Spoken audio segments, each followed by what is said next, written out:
الحمد لله نحمده ونستعينه ونستغفره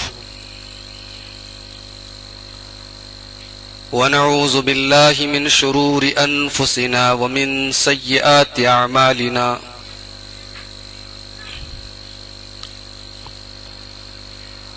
من يهده الله فلا مضل له ومن يضلل فلا هادي له وأشهد أن لا إله إلا الله وحده لا شريك له وأشهد أن محمدا عبده ورسوله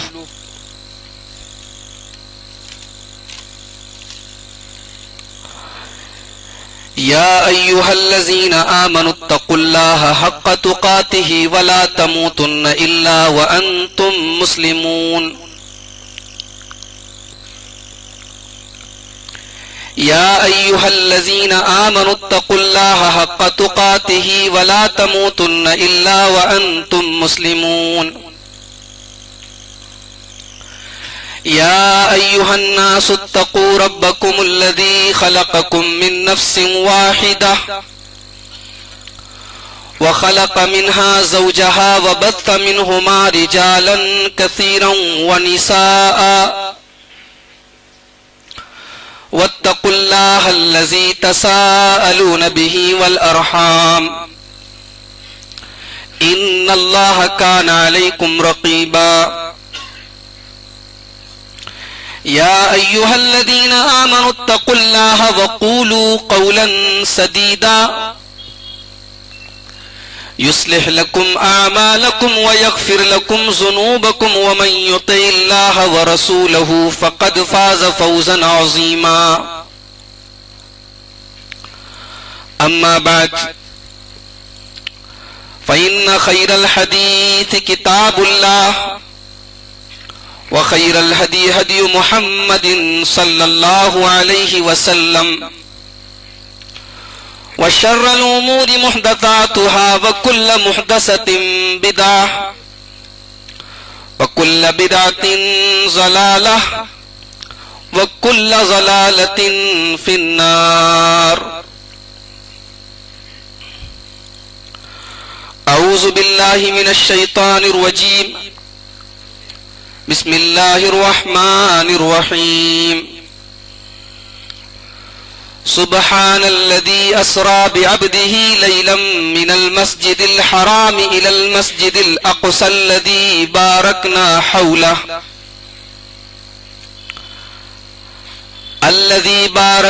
حوله لنريه من آياتنا إنه هو السميع البصير. آج کے اس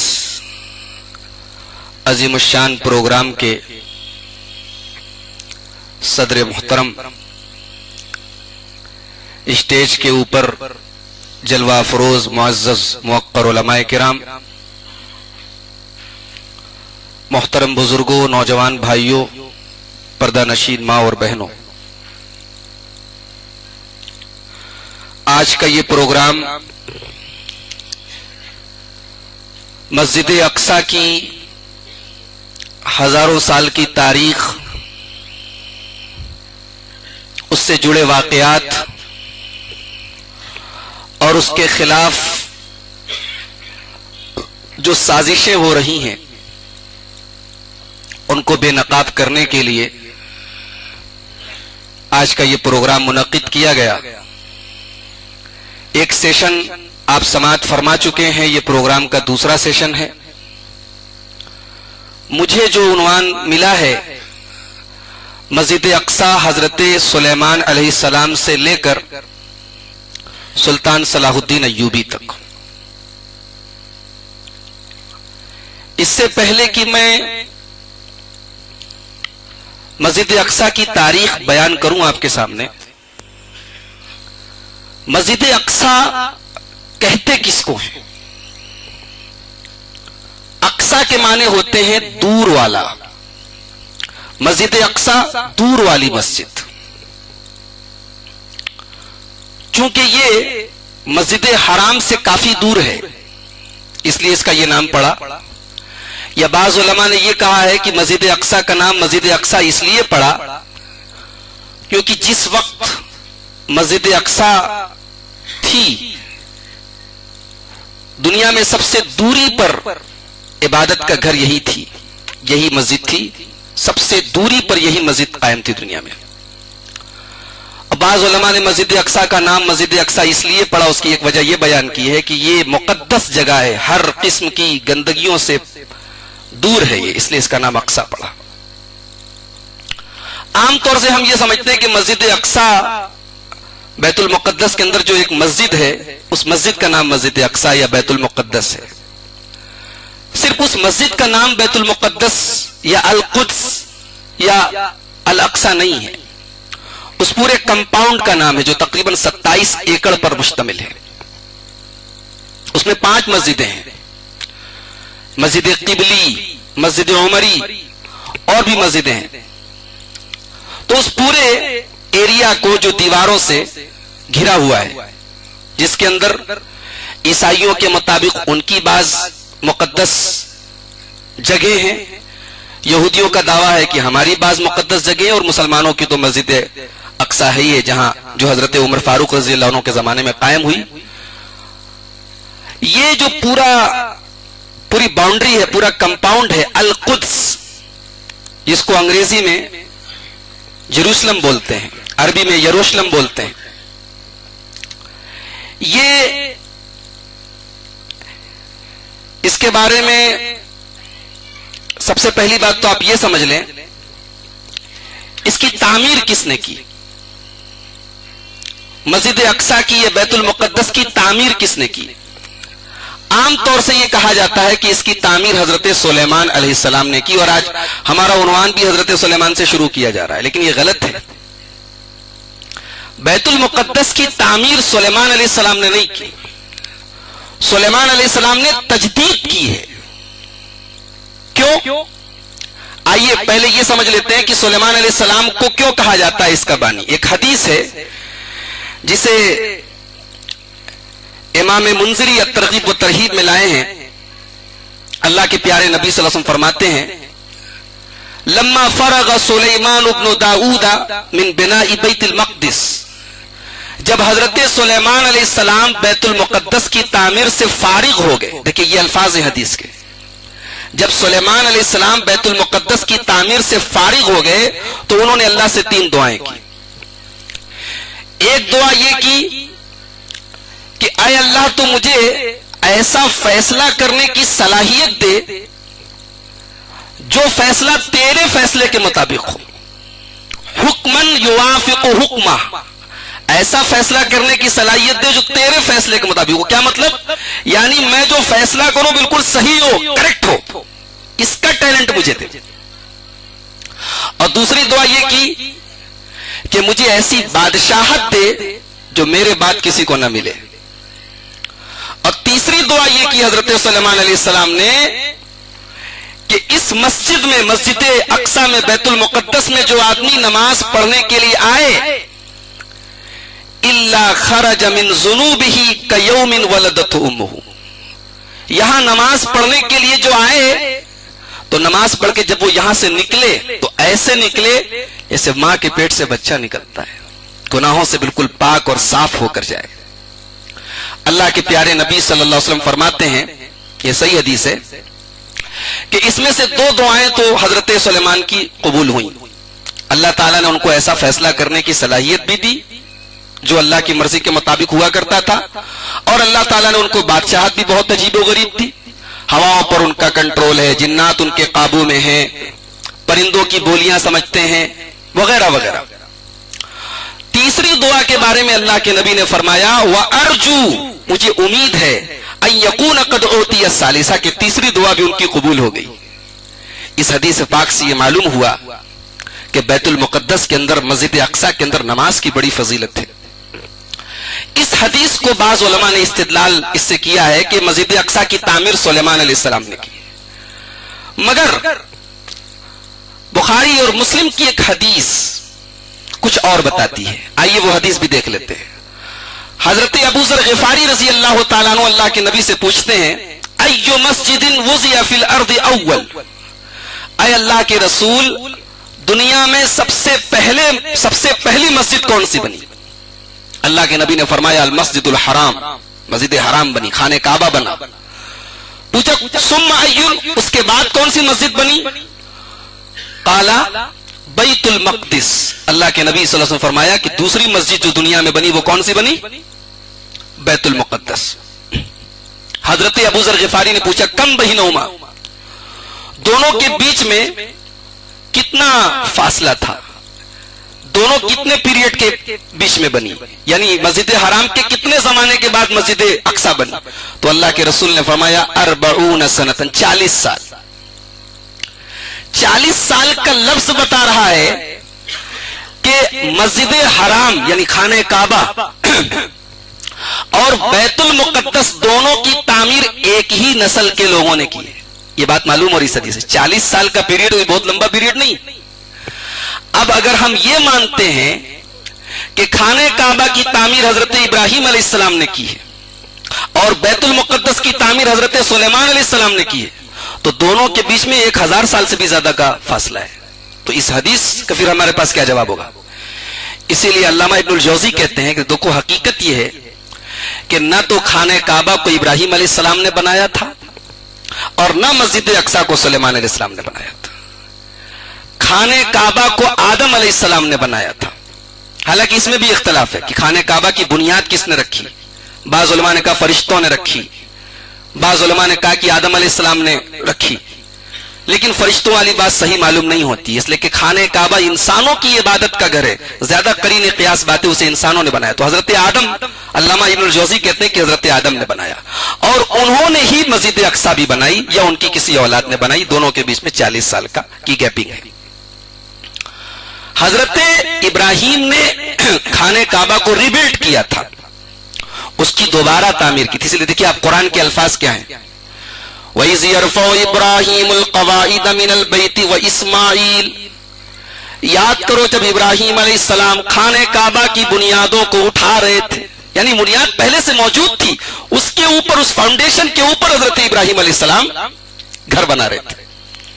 اور اسی لیے قرآن کہتا ہے کہ جب حضرت ابراہیم علیہ السلام اپنے لخت جگر اسماعیل اور اپنی بیوی ہاجرہ کو چھوڑ کے جا رہے تھے تو اللہ کی بارگاہ میں کیا دعا کرتے ہیں، ربنا انی اسکنت من ذریتی بواد غیر ذی زرع عند بیتک المحرم، اے اللہ میں اپنے بچے کو، اپنی بیوی کو، اپنی ذریت کو اس تیرے گھر کے پاس چھوڑ کے جا رہا ہوں۔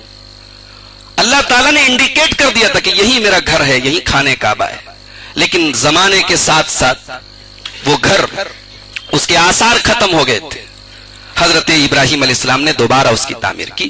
اسی طریقے سے مسجد اقصی کی تعمیر بھی حضرت آدم علیہ السلام کے زمانے میں ہوئی، حضرت سلیمان نے اس کو پھر سے کھڑا کیا تھا۔ اس مسجد کی فضیلت کیا ہے؟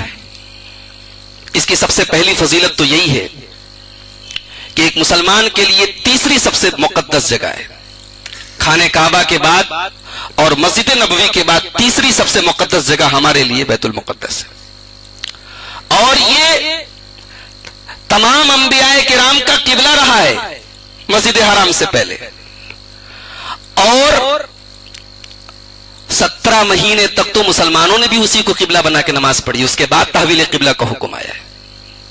تو یہ ہمارے لیے انتہائی محترم جگہ ہے، محترم مسجد ہے، اور اللہ کے نبی صلی اللہ علیہ وسلم فرماتے ہیں لا تشد الرحال الا الى 3 مساجد، سفر کرنا، نماز پڑھنے کی نیت سے کسی مسجد میں سفر کرنا صرف 3 مسجدوں میں جائز ہے۔ کون سی 3 مسجدیں ہیں؟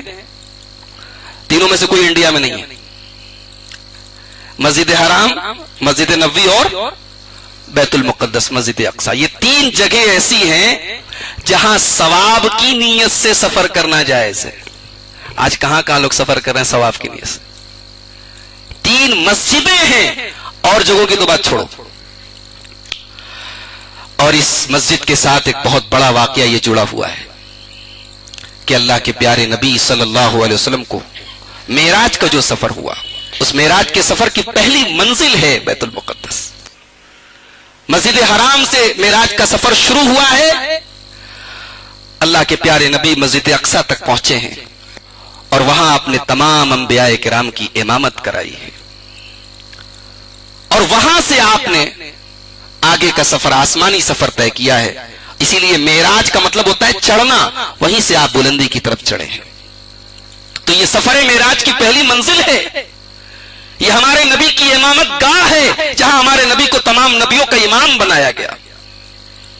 اب ایک سوال پیدا ہوتا ہے کہ جب ہمارے لیے سب سے مقدس سرزمین مکہ ہے تو انبیاء کی امامت خانہ کعبہ میں کیوں نہیں کرا دی گئی؟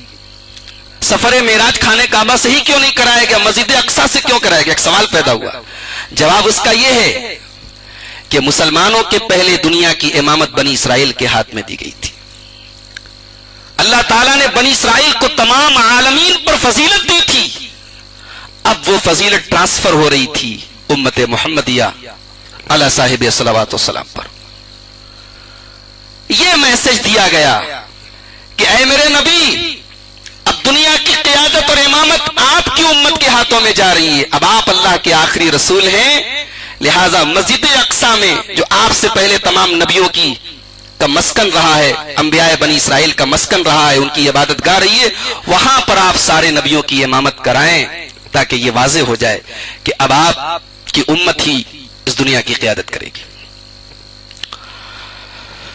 اور آپ کو ایک بات یہ بھی بتا دوں کہ مسجد اقصی میں ایک ٹائم کی نماز، چاہے فرض ہو یا نفل ہو، ایک نماز کا ثواب کتنا ہے؟ 250؟ اس میں اختلاف ہے، اس میں اختلاف ہے، لیکن زیادہ صحیح بات یہی ہے کہ 500۔ اس کی دلیل کیا ہے؟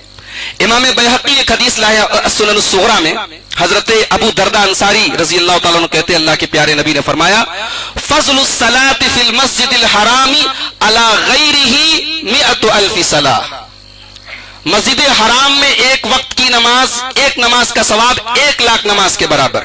وفی مسجدی ھذا 1000 صلاۃ، اور میری مسجد میں 1000 نماز کے برابر۔ وفی مسجد بیت المقدس 500 صلاۃ، اور بیت المقدس میں 500 نمازوں کے برابر۔ یعنی ثواب کے اعتبار سے دنیا میں تیسرے نمبر پر یہ مسجد ہے۔ مسجد حرام میں 1,00,000، مسجد نبوی میں 1000، اور بیت المقدس میں 500۔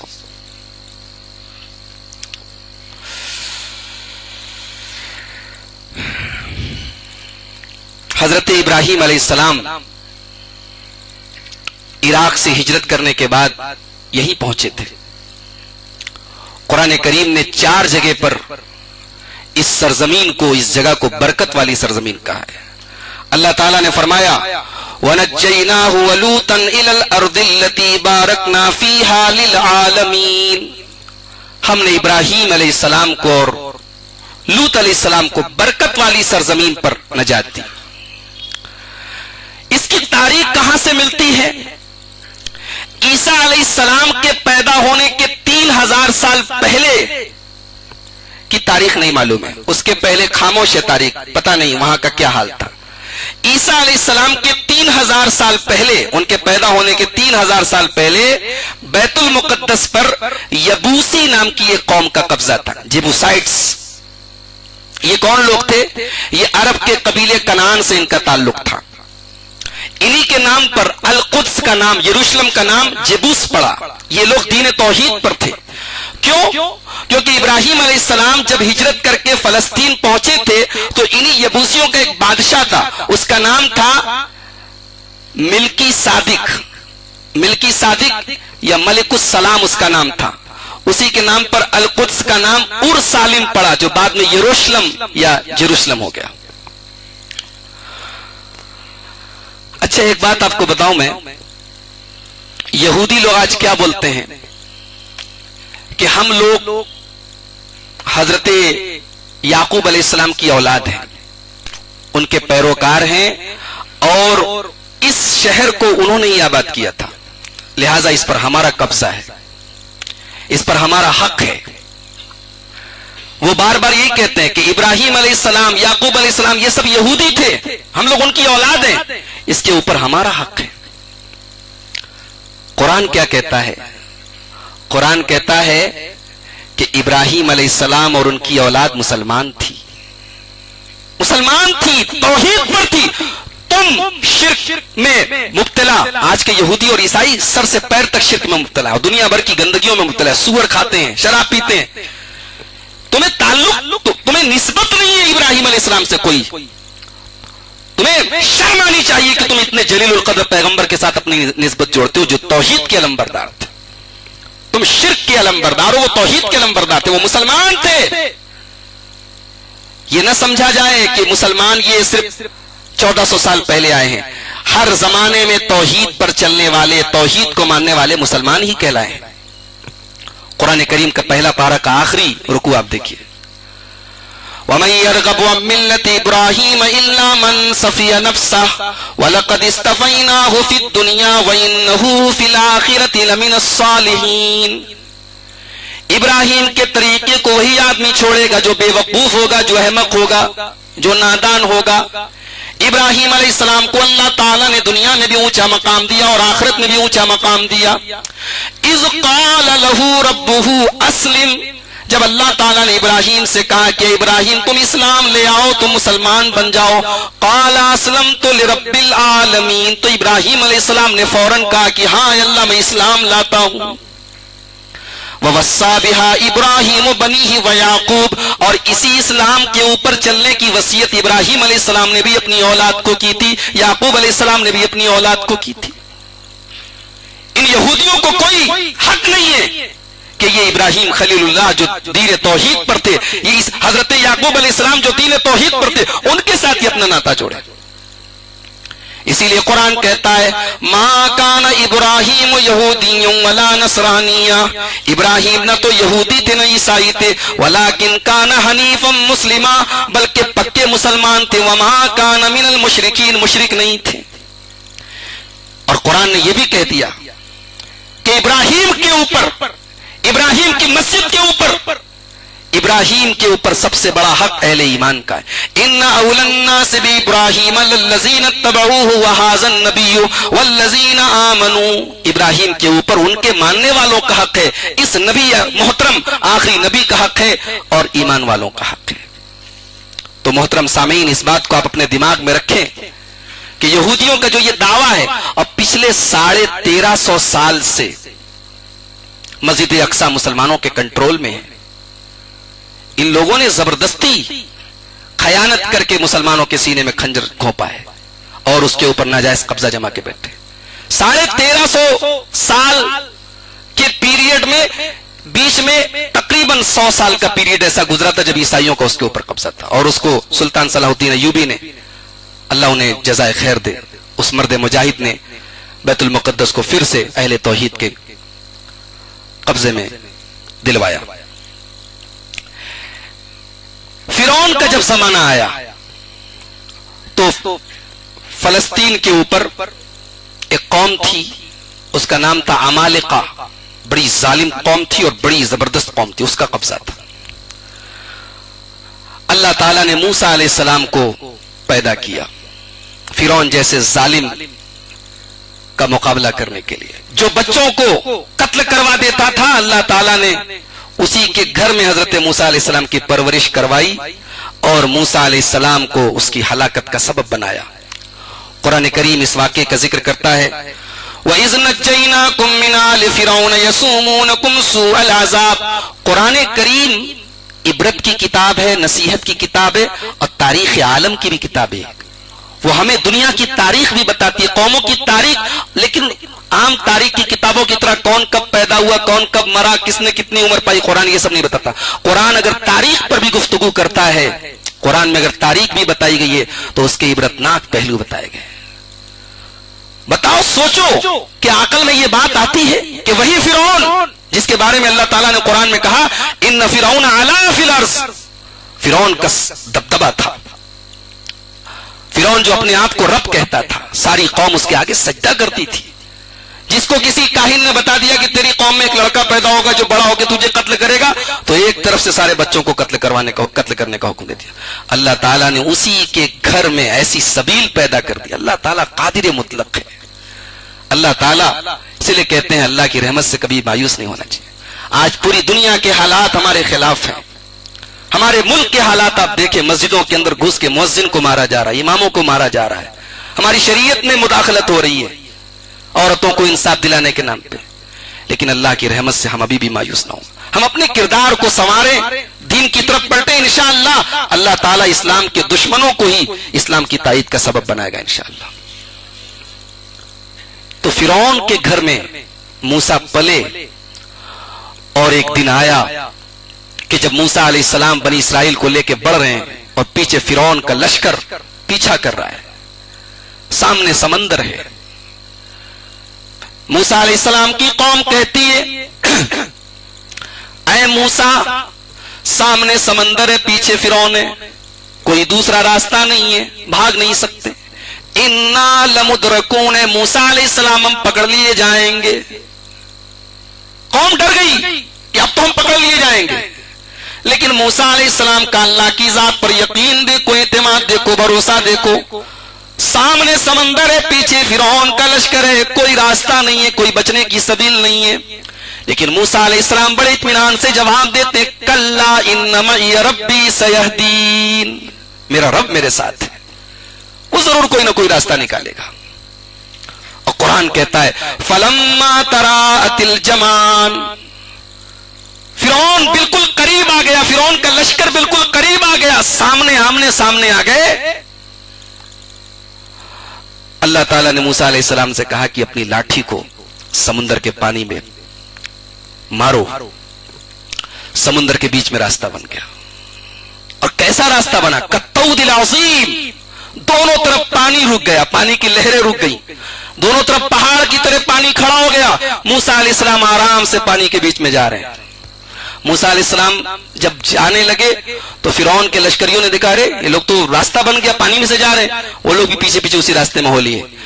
موسیٰ علیہ السلام اور بنی اسرائیل پار ہو گئے اور اللہ تعالیٰ نے ان کو بیچ دریا میں غرق کر دیا، سمندر کے بیچ میں غرق کر دیا. پورا فرعون اور اس کے ہواری مواری سب تباہ اور برباد ہو گئے. قرآن کریم اس واقعے کا ذکر کرتے ہوئے کہتا ہے وَإِذْ نَجَّيْنَاكُمْ مِنْ آلِ فِرْعَوْنَ يَسُومُونَكُمْ سُوءَ الْعَذَابِ، یاد کرو جب ہم نے تمہیں فرعون سے نجات دی جو تمہیں بڑی تکلیف پہنچاتا تھا. یذبحون ابناءکم ویستحیون نساءکم، تمہارے بچوں کو مار دیتا تھا، تمہاری عورتوں کو غلام بنا لیتا تھا. وفی ذالکم بلاغ من ربکم عظیم، بہت بڑا امتحان تھا تمہارے لیے. وَإِذْ فَرَقْنَا بِكُمُ الْبَحْرَ فَأَنْجَيْنَاكُمْ وَأَغْرَقْنَا آلَ فِرْعَوْنَ وَأَنْتُمْ تَنْظُرُونَ، تمہاری آنکھوں کے سامنے ہم نے سمندر میں راستہ بنایا، فرعون کو ڈبا دیا اور تم بچ گئے. اب اس کے بعد اللہ تعالیٰ نے موسیٰ علیہ السلام سے کہا کہ اب اپنی قوم کو لے کے جاؤ فلسطین، بیت المقدس جہاں موجود ہے، القدس جو مقدس سرزمین ہے، وہاں لے کے جاؤ. حضرت موسیٰ علیہ السلام اپنی قوم سے کہتے ہیں وَإِذْ قَالَ مُوسَىٰ لِقَوْمِهِ يَا قَوْمِ اذْكُرُوا نِعْمَةَ اللَّهِ عَلَيْكُمْ إِذْ جَعَلَ فِيكُمْ أَنْبِيَاءَ وَجَعَلَكُمْ مُلُوكًا. موسیٰ علیہ السلام اپنی قوم سے کہتے ہیں میری قوم کے لوگوں، اللہ کی نعمت کو یاد کرو، اللہ تعالیٰ نے نبیوں کا سلسلہ تمہارے بیچ میں جاری کیا.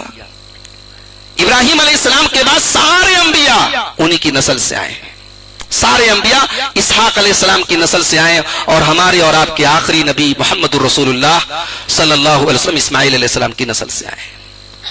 انبیاء کو تمہارے اندر بھیجا. وَجَعَلَكُمْ مُلُوكًا، اللہ تعالیٰ نے تمہیں با اختیار بنایا، کنٹرول والا بنایا. وَآتَاكُمْ مَا لَمْ يُؤْتِ أَحَدًا مِّنَ الْعَالَمِينَ، اللہ تعالیٰ نے تمہیں وہ دیا جو کسی کو نہیں دیا. اللہ تعالیٰ نے اس قوم کو بڑا نوازا، مگر اس قوم نے اپنی بدعمالیوں کی وجہ سے، اپنی شرارتوں کی وجہ سے نبیوں کو قتل کیا، اس نے انبیاء کو قتل کیا، اس نے تورات کے اندر تبدیلی کی.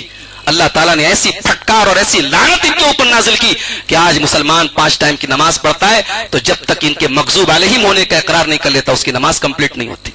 یہ مغضوب علیہم ہے، یہ اللہ کی غضب شدہ قوم ہے، اللہ کا غصہ نازل ہوا ان کے اوپر. تو موسیٰ علیہ السلام سے کیا کہتے ہیں یا قوم ادخلوا الارض المقدسہ، اے میری قوم کے لوگوں چلو تم بیت المقدس میں داخل ہو جاؤ، ارض مقدس میں داخل ہو جاؤ. التی کتب اللہ لکم ولا ترتدوا علی ادبارکم فتنقلبوا خاسرین. چلو میرے ساتھ بیت المقدس چلو، وہاں ظالموں کا قبضہ ہے، ہمیں اس بیت المقدس کو ان کے ہاتھ سے چھڑانا ہے.